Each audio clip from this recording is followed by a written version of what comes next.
할렐루야 샬롬하고 이제 영어로 해가지고 제가 영어가 서툴어가지고 정신이 없을 수도 있으니 우리말로 집중해서 한번 읽어봅니다. 이게 사도들이 생명의 말씀을 백성들에게 전하는 설교하는 그러한 내용이 담겨있는 사도행전 5장입니다. 우리 할렐루야 샬롬하고 눈 보고 서로 이게 축복하는 인사합니다.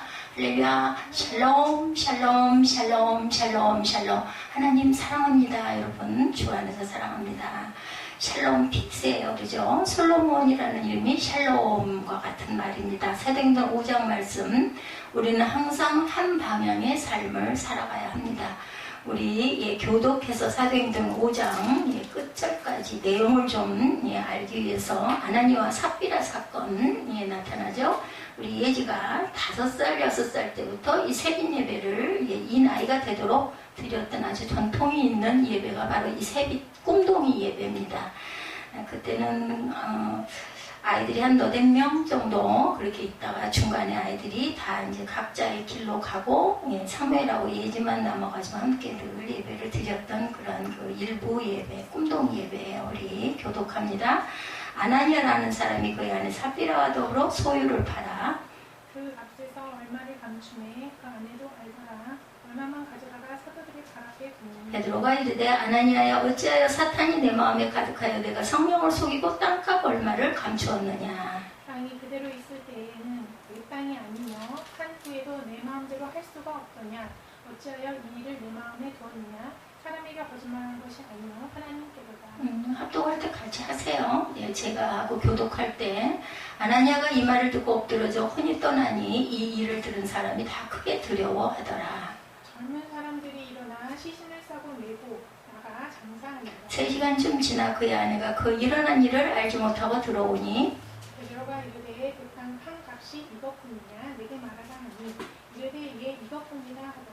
9절입니다. 베드로가 이르되 너희가 어찌 함께 꾀하여 주의 영을 시험하려 하느냐. 보라 내 남편을 장사하고 오는 사람들의 발이 문 앞에 이르렀으니 또 너를 메어 내가리라 하니 곧 그가 베드로의 발 앞에 엎드러져 혼이 떠나는지라 젊은 사람들이 들어와 죽은 것을 보고 메어다가 그의 남편 곁에 장사하니 온 교회와 이 일을 듣는 사람들이 다 크게 두려워하더라. 아나니아와 삽비라는 밭을 팔아가지고 돈을 속이는 바람에 두 사람이 다 돌아가는 그러한 사건이 나타나 있습니다. 사도행전을 못 찾았어?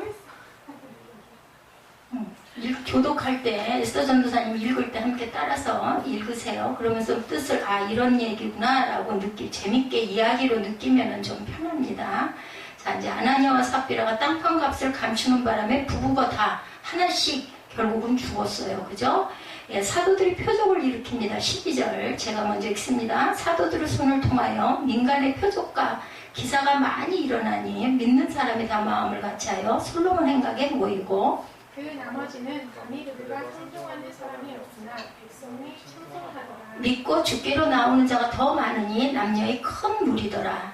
심지어 병든 사람을 메고 거리에 나가 침대와 요 위에 누이고 베드로가 지날 때에 혹 그의 그림자라도 누구에게 덮일까 하라고. 예루살렘 부근에 수많은 사람들도 모여 병든 사람과 더러운 귀신에게 괴로움받은 사람을 데리고 와서 다 나음을 얻으니라. 병자들이 고쳐지죠. 사도들이 표적을 일으킨 사건입니다. 17절 대제사장과 그와 함께 있는 사람 즉 사두개인의 당파가 다 마음에 시기가 가득하여 일어나서 사도들을 잡아다가 옥에 가두었더니 주의 사자가 밤에 문을 열고 끌어내어 이르되 지금으로 말하면 주의 사자는 누굴까요? 천사, 성령, 그렇죠. 성령 하나님. 20절 가서 성전에 서서 이 생명의 말씀을 다 백성에게 말하라 하며 그들이 듣고 새벽에 성전에 들어가서 가르치더니 대제사장과 그와 함께 있는 사람들이 와서 공회와 이스라엘 족속의 원로들을 다 모으고 사람을 옥에 보내어 사도들을 잡아오라 하니 부하들이 가서 옥에서 사도들을 보지 못하고 돌아와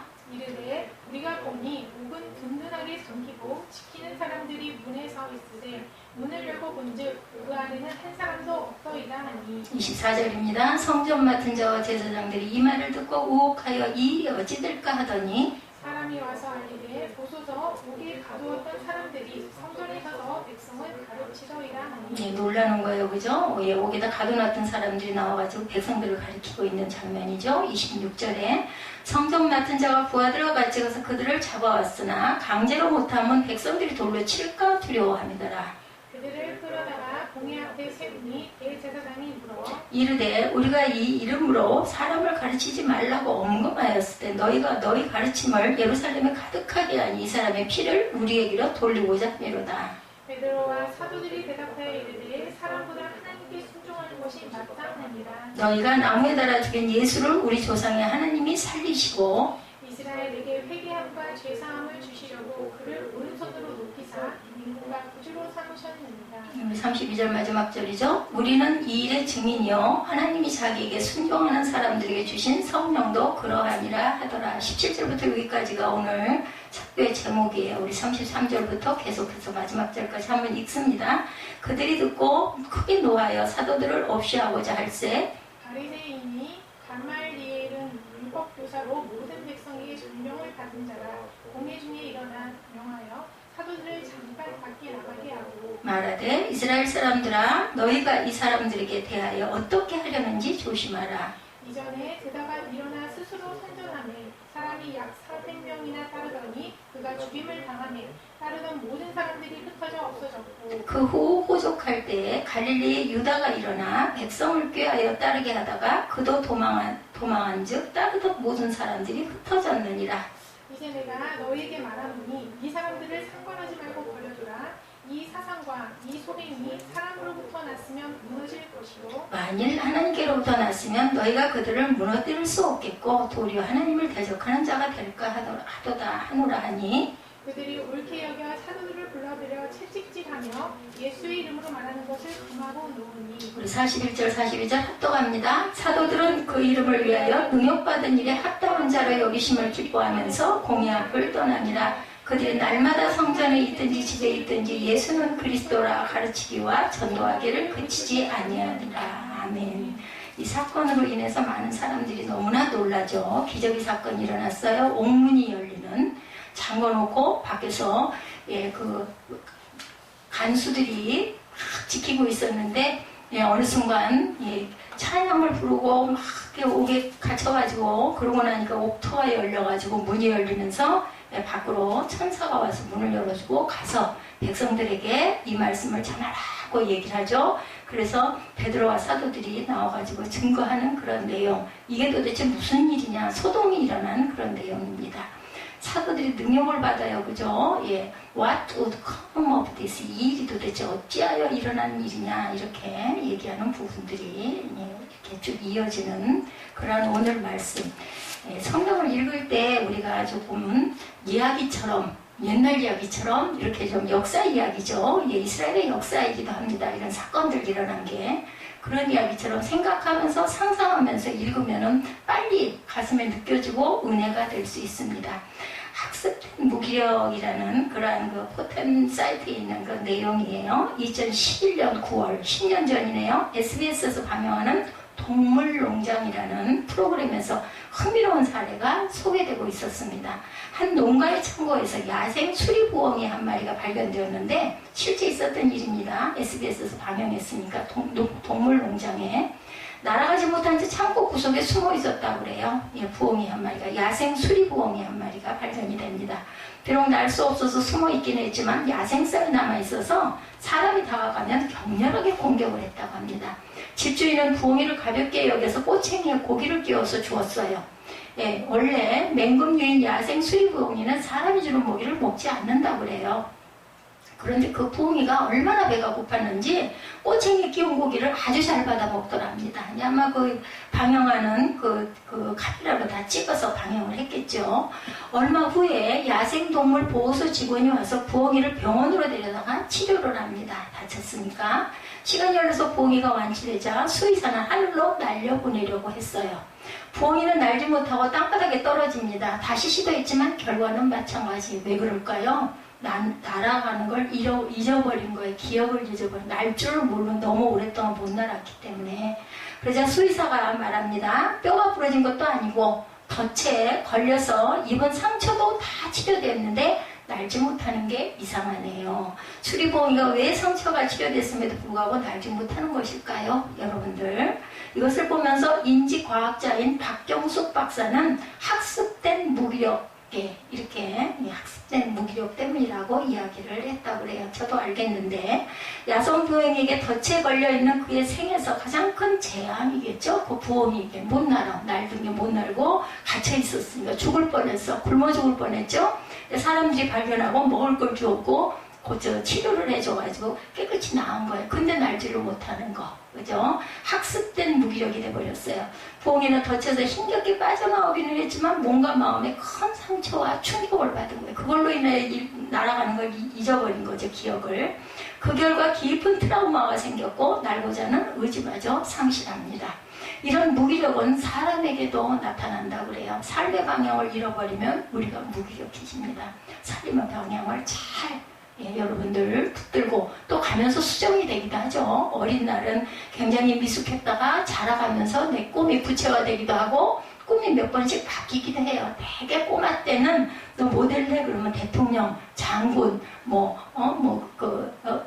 경찰 이런 얘기 많이 해요. 그죠? 그러다가 이제 나중에 부채가 됩니다. 내가 뭘 좋아하고 내가 뭘 하고 싶고 뭘 하면 즐겁고 이런 거를 통해 가지고 자기가 하고자 하는 게 부채화가 되죠.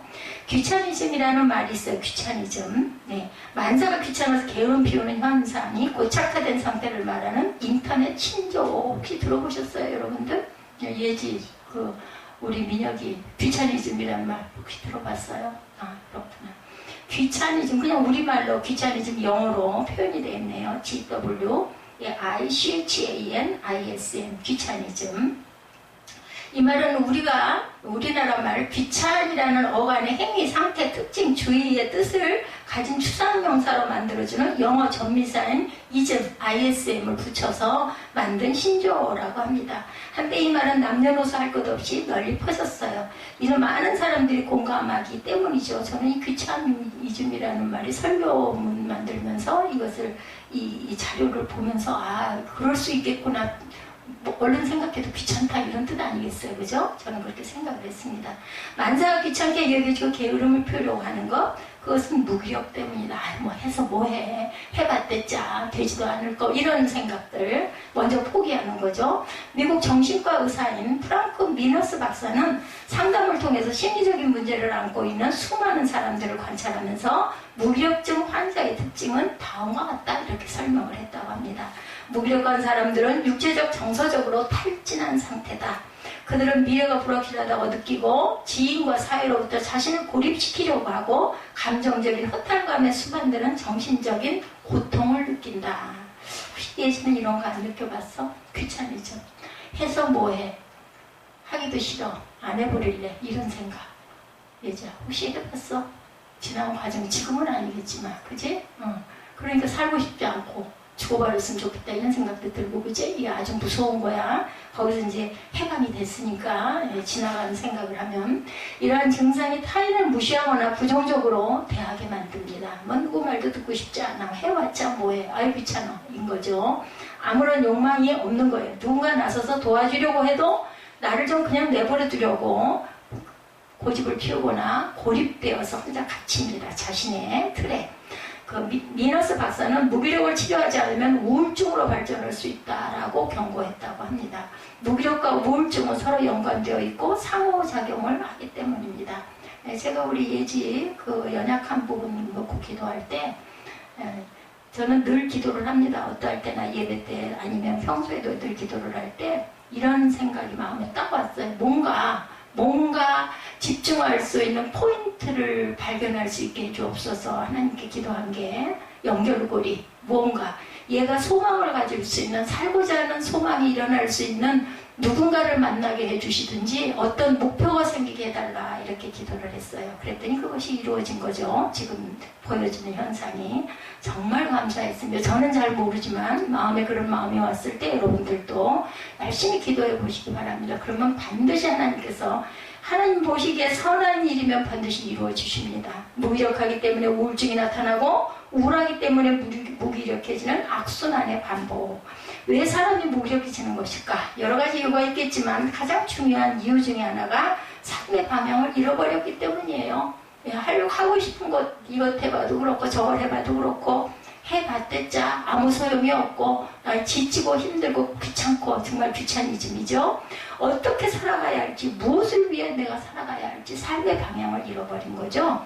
무기력하게 살아가게 됩니다. 그러다 보면 살고 싶은 마음이 없고 모든 게 다 귀찮아, 시들해, 그냥 죽었으면 좋겠어, 딱 죽는 게 답이다, 이런 아주 나쁜 생각, 우리 기독교에서는 사단이다 라고 얘기를 하죠. 생명은 하나님이 살리는 것이고 사망은 누구와? 사단이 우리를 끌고 가는 거예요. 삶의 방향도 가만히 생각해보면 여러 방향이 있어요. 그죠? 그렇기 때문에 삶의 방향도 제대로 된 방향을 잡아야지, 잘못된 삶의 방향을 잡으면은 인생이 망하죠. 망칩니다. 미쳐야 무엇인가를 이룰 수 있다. 여러분들 아마 이거 공감하실 거예요. 오늘 그래도 우리 민혁이하고 예지가 공감할 수 있는 그런 이야기여서 정말 감사하네요. 일부러 제가 꼭 뭐 딱 듣다 맞춘 것 같이 설교문은 이거는 만들어진 지가 한 달 전에 만들어진 겁니다. 팔방미인이라는 말, 못하는 것이 없이 이것저것 모두 다 두루두루 잘하는 것이 바로 팔방미인이라고 얘기하죠. 근데 단점이 있어요. 팔방미인의 단점. 다양하게 잘하는 것이 많은데 한 분야에 탁월함이 없는 게 바로 팔방미인이기도 합니다. 그래서 그런 얘기 있죠. 박사는 한 가지에는 기가 막힌 전문적인 그 두뇌와 명철이 있는데 나머지는 바보예요. 박사들 보면 정말 너무너무 바보같이 모르는 게 너무나 많습니다. 박사는 그거 한 가지만 아주 전문적인 그런 전문인들. 탁월하지 않으면 살아남기가 쉽지 않은 시대에 우리 저와 여러분들은 살고 있습니다. 무한경쟁 시대에 남들과 똑같아서는 살아남기가 힘들죠. 교회도 마찬가지입니다. 교회도 뭔가 특징이 있어야 돼요. 그리고 요즘에는 금전이 받쳐주지 않으면 교회가 성장하기가 상당히 어렵습니다. 자본이 필요하죠. 어디에나. 그리고 정말 특별하지 않으면은 드러나 보여지기가 어려워요. 근데 저는 참 그래도 감사해요. 한 명이면 어떻고 두 명이면 어떻고, 예수님은 오죽이나 하셨으면 어느 날인가 제가 번뜩 마음에 감동이 왔던 게 뭐냐면, 예수님께서 이 시대를 아셨구나. 너희 두세 사람이 내 이름으로 모인 그곳에 내가 있으리라 말씀하셨죠. 요즘에는 정말 작은 교회들, 여러분들 아시는지 모르겠는데 지하에서, 우리는 아주 고대광실이죠. 지하에서 물이 나고 냄새가 나는 그런 곳에서 아이 하나를 데리고, 아이 한둘을 데리고 부부가 예배를 10년, 20년씩 드리면서 교회를 유지해가는 그런 교회들도 굉장히 많습니다.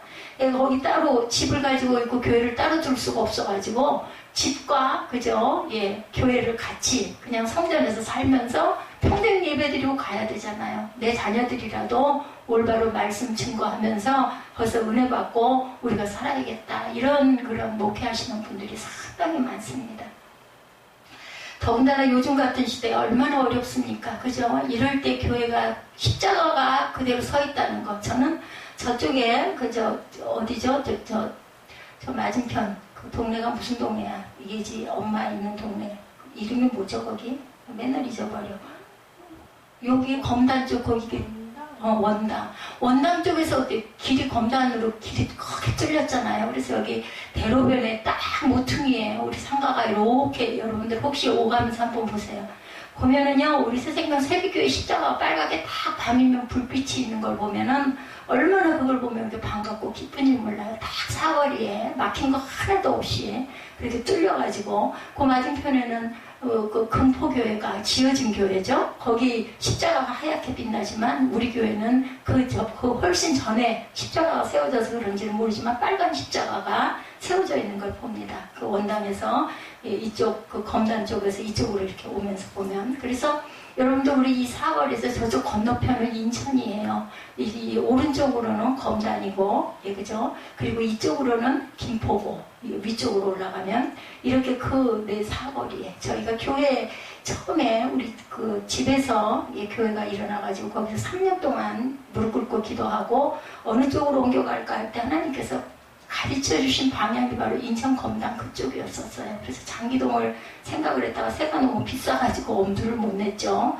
아마 지금 같았으면 그냥 무조건 그 자리에 앉았을 거예요. 믿음이 약했던 거죠. 탁월하지 않으면 살아나기가 정말 쉽지 않은 시대에, 무한경쟁 시대에 남들과 똑같아서는 살아나기가 힘이 든다. 탁월하려고 하면 한 방향을 향해 가야 합니다. 그냥 한 불을 열심히, 불이라는 건 어때요? 끝이 반드시 있죠. 굴이라는 거. 동굴은 끝이 없을 수도 있지만 굴은, 그래서 터널은 항상 끝이 있다라는 것. 박재가라는 분이 이런 말을 했어요. 어떤 분야에서 독보적인 프로페셔널이 되려면 다른 사람들로부터 저 사람 미쳤군 이런 소리를 들어야 탁월한 사람이 된다. 그죠? 무엇에든 미쳐야 돼요. 그래서 예수를 꼭 그따위로 믿어야 돼 이런 소리 신학교 다니는 신학생들은 참 많이 듣습니다.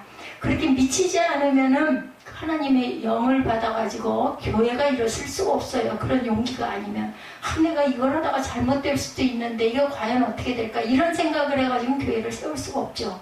미친다는 말은 열정과 신념을 가지고 어떤 일을 꾸준히 하는 것을 의미합니다. 오카노 목사님이 살아계실 때 광인론에 대해 말씀하신 적이 있었는데 오 목사님은 목사는 목회에 미쳐야 한다. 맞아요. 말씀에 미쳐야 합니다. 미쳐야 뭔가 이룰 수 있다라는 거죠. 또 취미도 마찬가지예요. 거기에 미치지 않으면은 취미를 계속 꾸준히 이어갈 수 없습니다. 미친다는 것은 달리 말하자면 한 방향을 향해 나아가야 된다. 이리 갔다 저리 갔다 하지 말고 한 방향을 향해. 오늘 제목도 그렇지만 목사는 목회에 미쳐야 된다는 거죠. 미친다는 것은 달리 말하면 한 방향을 향해서 미친 듯이 달려가야 돼. 달리기 할 때 그죠? 꼬리 지점을 향해서 뛰어가야지 이쪽으로 갔다 저쪽으로 갔다 하다가는 그죠? 꼬리는 할 수가 없죠. 다른 것에 기웃거리지 않고 한 방향으로 나갈 때 무엇인가를 이루게 된다는 것. 그리스도인의 삶의 방향은 어디여야 할까요? 여러분들 그리스도인의 삶의 방향 천국, 예수, 그죠? 구원, 예수님이어야 되죠. 그렇다면 그리스도인들이 살아가야 하는 한 방향의 삶은 무엇일까? 예수 그리스도를 향한 삶이죠. 직업이 다르고 삶의 스타일이 다르고 환경이 다르다 할지라도 그리스도인은 예수 그리스도라는 한 방향의 삶을 살아가야 합니다. 예수 그리스도는 이 꼴은 뭘까요? 혹시 누구와 알까? 예지가 참 답을 잘 맞추는데 예수님 이 꼴 뭐라고 생각해 예지야? 뭐와 같다고 생각해? 예수님은? 자, 아는 사람 그냥 틀려도 괜찮아. 우리 전민영 예수님 이 꼴 뭐와 같다고 생각해요? 그냥 쉽게 생각해봐. 어렵게 생각하지 말고. 말씀이야 말씀. 성경이 예수님이야. 말씀이 전부다. 성경 66권 전체가 말씀이 예수 그리스도. 그것도 이 꼴 생명. 우리를 살리는 거 영생, 구원. 그지? 이렇게 얘기할 수 있고 구원이 될 수도 있고 영생이 될 수도 있고 이지만 생명은 예수 그리스도로 직결되기 때문에 우리는 죽어 언젠가는 뭐 일찍 가는 사람도 있고 나이가 들어 죽는 사람도 한 번은 누구나 죽지만 우리 그리스도인들은 영원히 살 수 있는 구원을 예수 그리스도께서 주시려고 십자가에 못 박히셔서 우리 대신 생명을 우리에게 다 주신 거지. 그 생명 예수님이 부활하셨기 때문에 우리도 부활이 있기 때문에 영원한 생명이 있는 거고 그리스도는 말씀이다. 응? 로고스다 이렇게 생각하면 돼요. 왜 우리의 삶의 방에 예수 그리스도야 하는 걸까? 바울은 로마서 14장 8절에서 그 이유를 말씀하고 있습니다. 로마서 14장 8절 찾을 수 있으면 빨리 찾고 안 찾아지는 사람은 제가 알려드릴게요. 우리가 살아도 주를 위하여 살고 죽어도 주를 위하여 죽나니 그러므로 사나 죽으나 우리가 누구의 것? 주의 것이로다. 그러니까 생명은 예수 그리스도 그리고 예수 그리스도는 말씀이죠. 로마서 14장 8절도 말씀이기 때문에 모든 말씀은 예수 그리스도입니다. 바울은 우리 삶의 방향이 예수님이어야 하는 이유는 우리가 주님의 것이기 때문이다 라는 겁니다. 나라는 존재가 내 것이 아니라 주님의 것이기에 그죠? 갈라디아서 2장 말씀에 있죠. 내가 이제 그리스도와 함께 십자가에 함께 못 박혔나니 그런즉 이제 내가 사는 것이 아니요 내 안에 사시는 예수 그리스도가 나를 대신하여 사시는 것이다. 그래서 이제는 내가 육체 가운데 내가 있는 것은 누구의 영광을 나타내기 위해서 예수님을 드러내기 위해서 증인된 삶을 살아야 된다. 특히 사도행전에 나온 모든 사도들은 증인된 삶을 살다 간 사람들이죠. 천사가 사도들을 구해주는 사건이 나타나죠. 예수께서 떠나가신 이후에 사도들은 오순절 마가의 다락방에서 성령의 충만함을 받고 완전히 다른 삶을 살기 시작합니다. 성령 충만을 받다 보니 사도들은 담대하게 복음을 전했고 예수님께서 행하셨던 기적도 같이 행하게 되죠. 예수님께서 나눠주셔가지고 영을 나눠주셔서 그러자 더 많은 사람들이 예수님을 믿기 시작하죠. 예루살렘은 난리가 났어요. 한마디로 얘기해서 이게 무슨 난리야. 어떻게 사람이 막 안진뱅이가 벌떡벌떡 일어나고 눈먼 자가 막 눈을 뜨고 이게 무슨 일이야. 난리가 났겠죠. 지금 같아도 난리가 납니다. 예수님을 믿는 사람들이 점점 많아지는 것을 대제사장과 종교 지도자들은 볼 수가 없어. 저것들이 이제 저렇게 되다가는 우리를 업신여기겠지. 이제 이런 거 아주 나쁜 마음이 드는 거죠. 자신의 기득권이 흔들릴 수 있다는 위협을 느끼고 부흥하는 초대교회의 모습을 보면서 시기심이 가득하여지는 거 죽여야 돼. 무조건. 예수 믿는 것들은 다 죽여야 돼. 이렇게 된 것은 학살이 일어나죠. 이들은 사도들을 다시 잡아오게 가두죠. 사도들은 얼마 전 공회 앞에 잡혀온 적이 있었어요. 여러분 계속 잡힙니다. 이 시대에는. 그때는 정말 하나님의 은혜로 풀려나기는 했는데 두 번째 잡혀오니까 어쩌면 그들 마음 가운데 이제 죽을 수도 있겠구나 하는 생각. 죽음을 불사해야 사도가 되는 거예요. 죽음을 불사해야 증인된 삶을 살 수 있는 거예요. 예수 그리스도 그 크리스찬이라는 것은요. 뭘 얘기하면 증인이에요. 증인. 증인 이꼬로 뭐예요? 예, 우리가 증인 이꼬로 항상 하나님께 그냥 내 목숨을 드릴 수 있는 이런 사람들이 바로 증인된 삶을 사는 사람들이다. 순교가 기쁨이에요. 왜? 죽어도 나는 또 사니까 영원히 살 수 있으니까 그까지 육신의 죽음이 어차피 한 번 오는 거 그냥 죽으면 죽지. 주님의 이름으로 얼마나 영광인가 이렇게 생각을 하는 거죠. 정말 하나님의 은혜로 풀려났는데 이제 죽을지도 모르겠다. 예, 종교 지도자들이 지난번에 풀어줄 때는 다시는 예수님의 이름을 입 밖에 내지도 말라고 하고 풀어줬는데 또 이제 이 일이 일어났으니 우리는 이제 꼬박없이 죽었구나.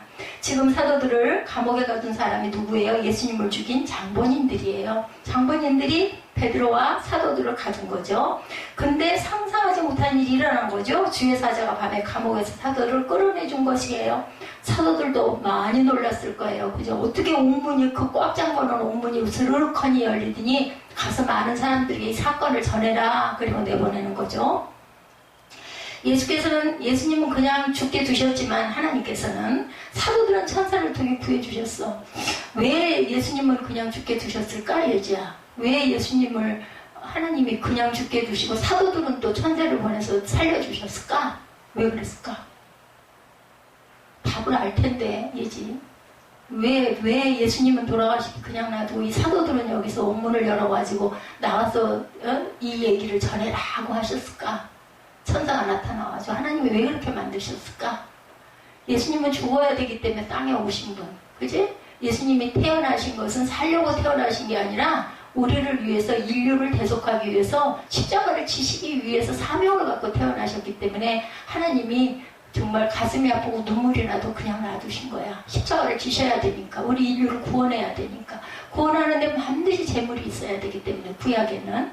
그리고 이 사람들을 천사가 와가지고 내보낸 건 왜 그래? 증인이 되라고. 나가서 증거하라고. 이런 일이 일어났다. 이걸 많은 사람들에게 알려서 많은 사람들이 예수를 믿게 하라고. 그래서 살려주시고 천사를 보내서 나가서 증거해라. 이렇게 얘기를 한 거죠. 하나님께서 예수님은 그냥 그래서 죽게 두셨고 사도들은 천사를 통해서 구원을 해주신 거죠. 구해준 거예요. 나가서 전하라고. 저와 여러분도 왜 은혜를 주시고 예배를 이렇게 주일날, 이 즐거운 주일날 산으로 놀러 갈 수도 있고 해수욕장에 갈 수도 있고 뭐 수영을 할 수도 있고 시원하게 누워서 낮잠을 잘 수도 있는데 이 시간에 왜 교회에다 불러다 놓으셨느냐? 증인된 삶을 살아라. 내 삶으로 많은 사람들에게 나를 드러내라. 내 삶을 너희가 함께 살아라. 그래서 여러분들을 은혜를 주신 거죠. 사도들의 사명은 예수님 대신 복음을 전해야 하는 사명이었기에 주의 천사를 통해 구해주셨다는 거예요. 여러분도 뭐 꼭 목사가 되고 전도사가 돼서 말씀을 증거하고가 아니어도 여러분의 삶 속에 예수 그리스도의 삶이 나타나라고 흔적들이 되라고 스티그마라고 얘기하죠. 사명자들이 되라고 부르신 겁니다. 그래서 주의 천사가 사도들에게 뭐라고 말씀해요? 성전에 서서 생명의 말씀을 백성들에게 말해라. 그렇게 명령하죠. 가서 성전에서 지금까지 하던 것처럼 하나님의 말씀을 전해라. 그래서 다시 잡혀 들어오죠.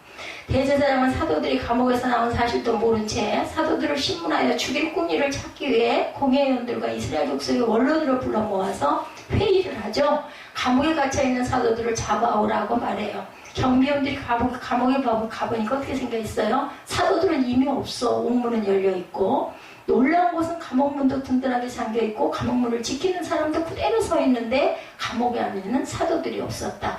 이 소식을 들은 대제사장은 이 상황을 도저히 이해할 수가 없어. 옥문은 굳게 잠겨있고 밖에 간수들은 그대로 문 앞에 창을 들고 서 있는데 그 안에는 사람이 한 명도 없는 거죠. 이렇게 대제사장들과 종교 지도자들이 당황하고 있을 때 어떤 사람들이 와서 알려주기를 감옥에 있어야 할 사도들이 성전에서 백성들을 가르치고 있다라고 전해준 뉴스를 알려주는 거죠. 거기 있습니다 하고 얘기를 해주는 거예요. 이 말을 듣고는 도무지 이해가 가지 않죠. 경비대장은 부하들을 끌고 다시 그들을 잡아서 공회 앞에 세우게 됩니다. 사도들은 오직 예수님을 향해 한 방향으로 나아가고 있었어요. 사도들이 천사들의 도움으로 감옥에서 빠져나오면 얼마나 더 큰 확신을 가졌겠는가. 죽을 것이라고 생각을 했는데 천사가 구해주고 생명의 말씀을 가서 전하라고 하니 더 큰 확신이 생겼겠죠. 담대하게 말씀을 증거하게 됩니다. 성도들은 예수님께 한 방향으로 나아가야 합니다. 한국교회를 보면 안타까운 것이 주님을 향해 한 방향으로 나가지 못하고 있어요. 겉으로 보면 주님을 향해 가는 것처럼 보이는데 주님의 이름을 내세우고 있죠. 그렇지만 가만히 속을 들여다보면 그 마음의 방향은 주님을 향해 가는 것이 아니라 자신의 욕심을 향해 가고 있는 경우가 너무나 많다. 주님을 향한 마음이 동일하다면 하나가 될 수가 있는데 한 마음으로 하나가 되어 주님께서 기뻐하시는 일을 할 수가 있을 텐데 모든 성도들도 주님을 향해 한 방향으로 나아가야 하는데 그렇지가 못하고 자신의 욕심을 이루고 싶은 도깨비 방망이점으로 기독교를 생각하는 것이 바로 문제라는 거죠. 하나님의 영광을 위해서 우리는 살아야 합니다. 살아도 주의 영광을 위해서, 죽어도 주님의 영광을 위해서 죽어야 되죠. 힘은 하나로 모아질 때 나오죠. 방향이 같으면 힘의 시너지가 더 일어납니다.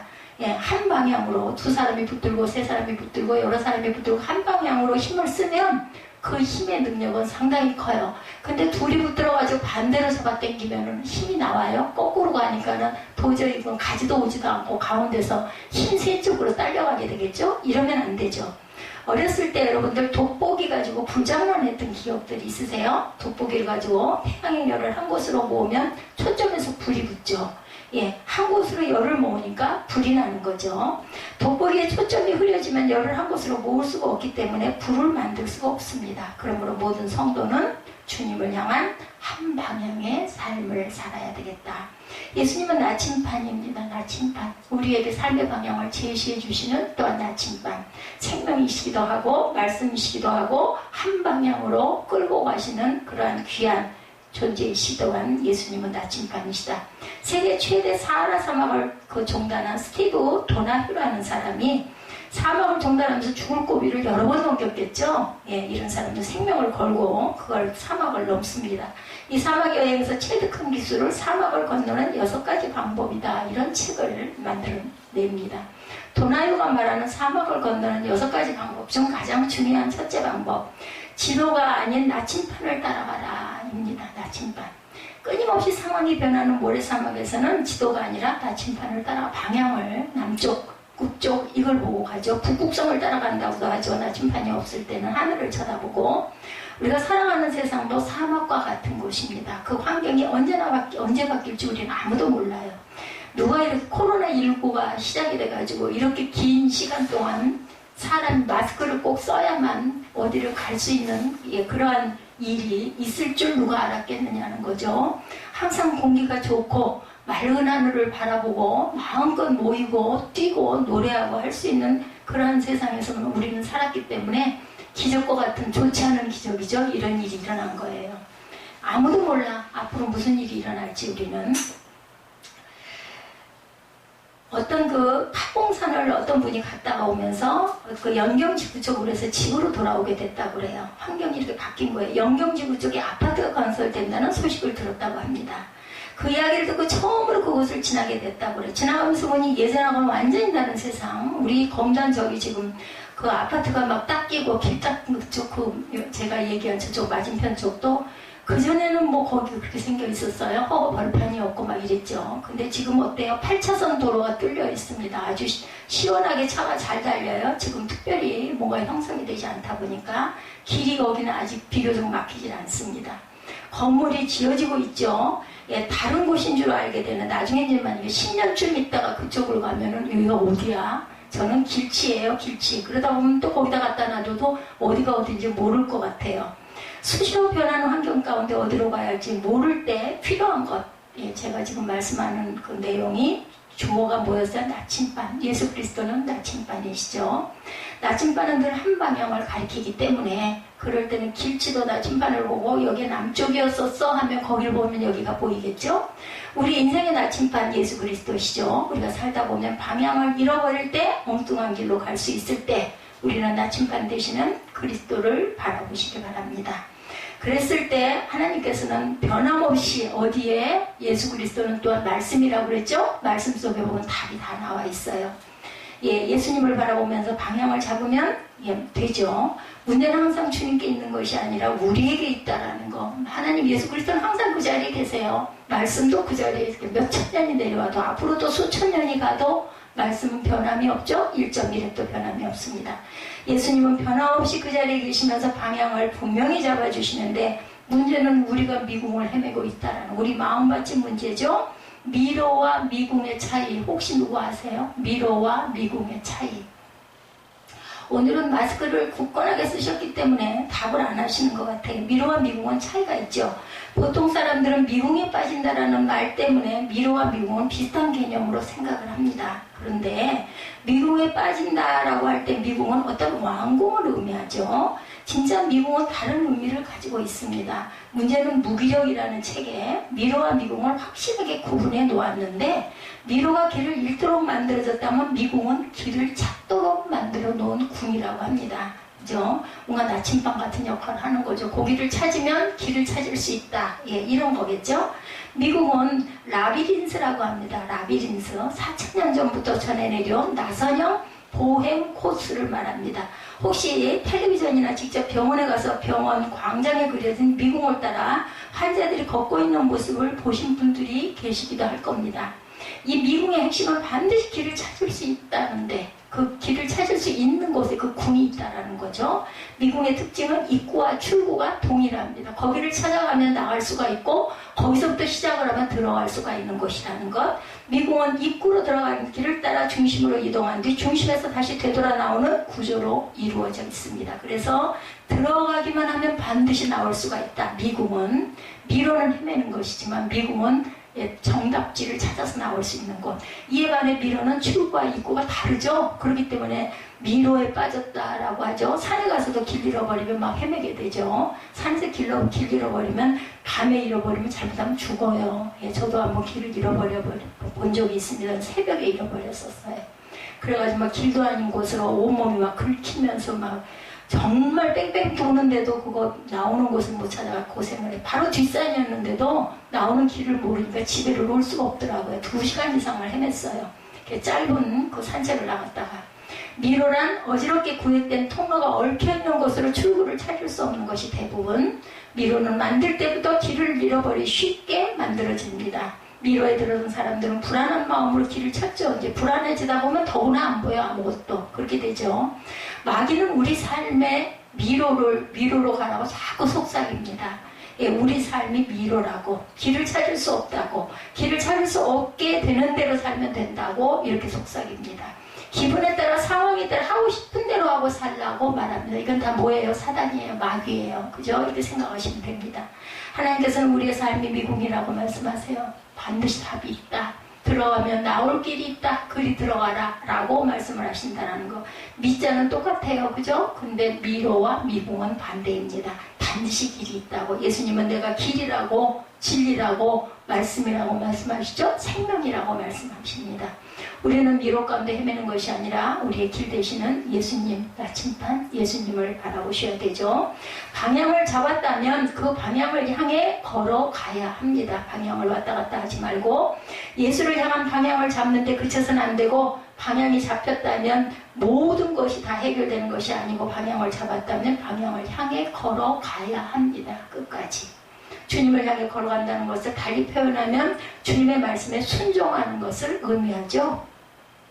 사도들도 보면 그들의 마음이 주님을 향해 있을 뿐만 아니라 기꺼이 주님의 사자를 통해 말씀하신 대로 성전에서 생명의 말씀을 전하죠. 순종하죠. 전해라 하니까 아멘 하고 가서 전했어요. 또 붙잡혀 오더라도 죽더라도 전했어요. 그래서 우리가 열심히 증거하고 전하고 선포하다가 많은 선지자들도 그렇게 다 순교한 사람들이 너무나 많죠. 이사야는 톱에 잘려서 죽었다라는 그런 지나간 이야기들이 나오죠.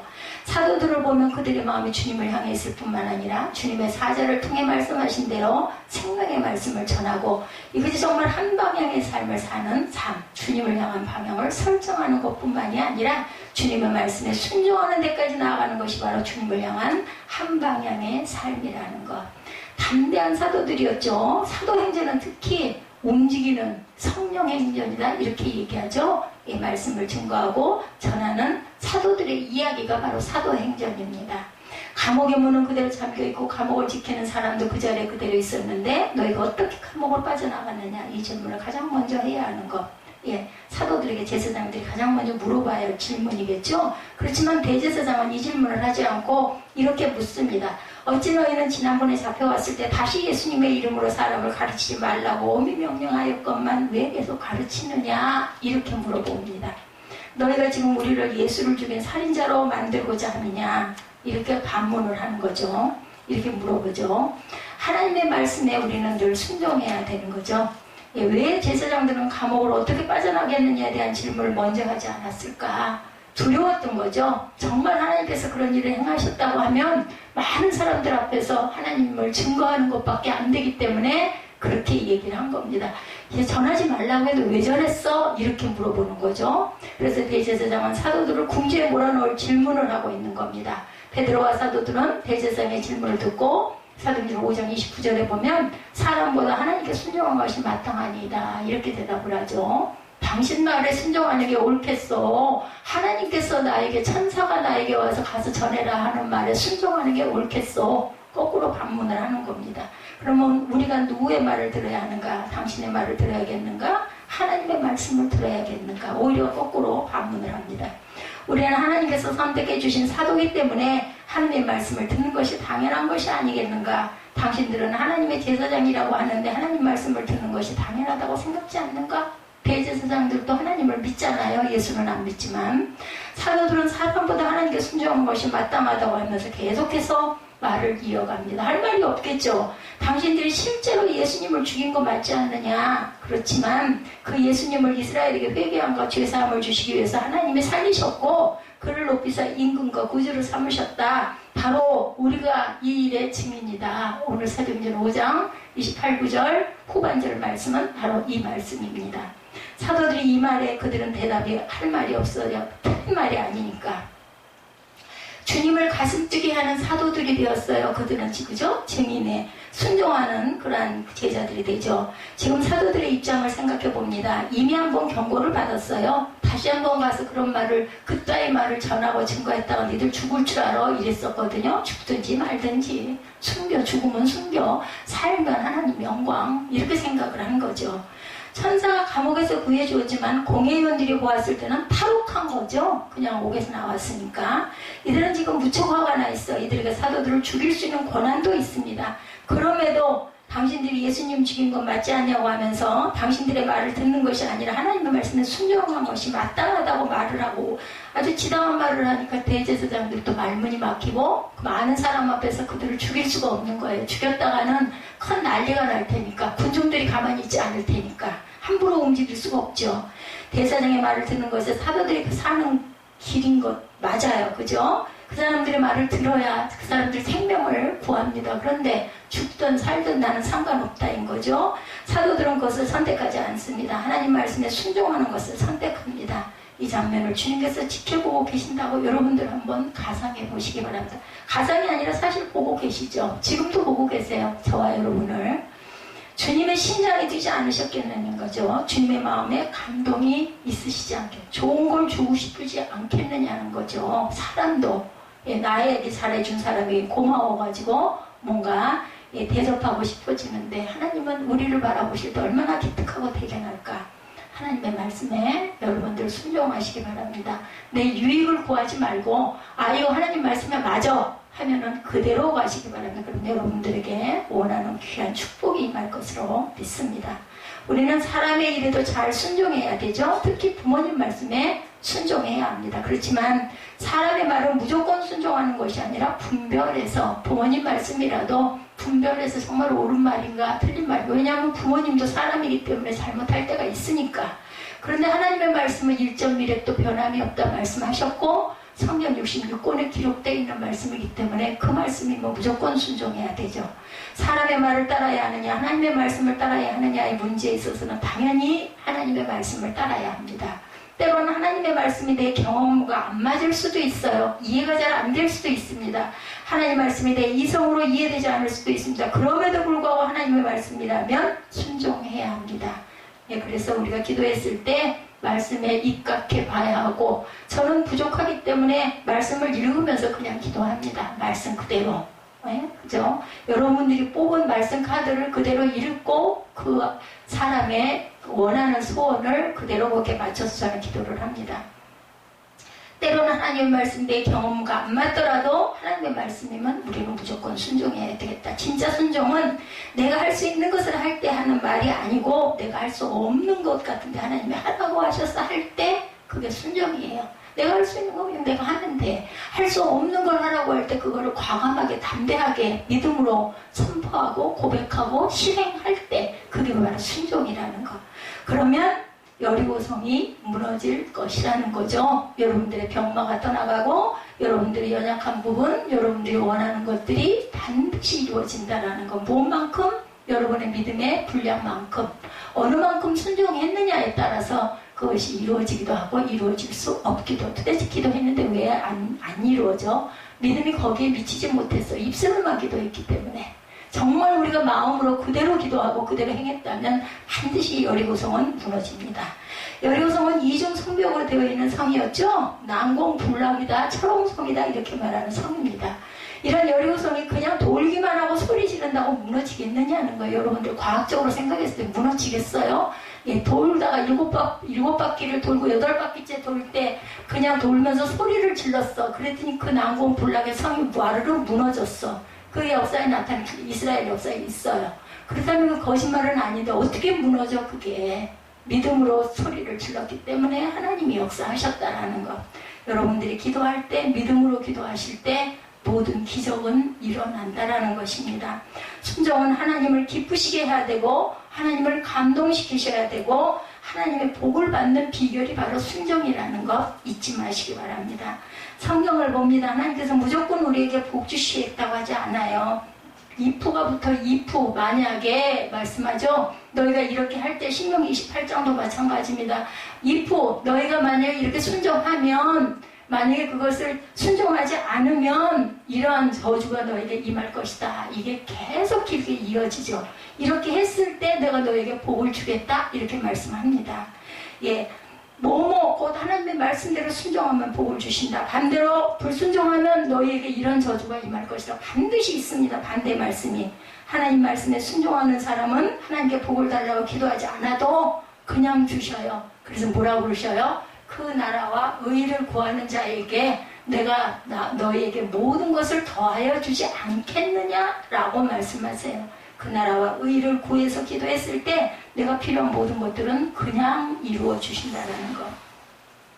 한 방향의 삶을 살아라. 그 한 방향은 주님을 향한 방향이어야 하고 마귀는 끊임없이 세상에 미루라고 하면서 길이 없다고 방향을 잡을 수 없다고 속삭입니다. 그렇지만 주님은 자신이 나침반이고 길이고 생명이고 진리라고 나만 바라봐 라고 말씀하신다는 것. 우리는 어떤 상황 가운데서도 주님을 바라보셔야 합니다. 이게 되겠어? 라고 생각하지 말고 말씀이 맞으면 말씀대로 아멘 하고 그대로 선포하고 그 길을 따라서 미로가 아닌 미궁을 찾아가시는 저와 여러분들, 예수 그리스도가 나침반이 되시고 말씀이 나침반이 되는 그러한 믿음의 순종의 저와 여러분들이 되셔서 주님이 주시는 귀한 복을 세상에 살면서 충만하게 누리고 갈 수 있기를 주님의 이름으로 축복합니다. 오늘 사도행전 5장 17절에서 32절 미로가 아닌 미궁의 길 한 방향의 삶으로 주님을 기쁘게 하시는 저와 여러분들이 되시기를 주님의 이름으로 축복합니다.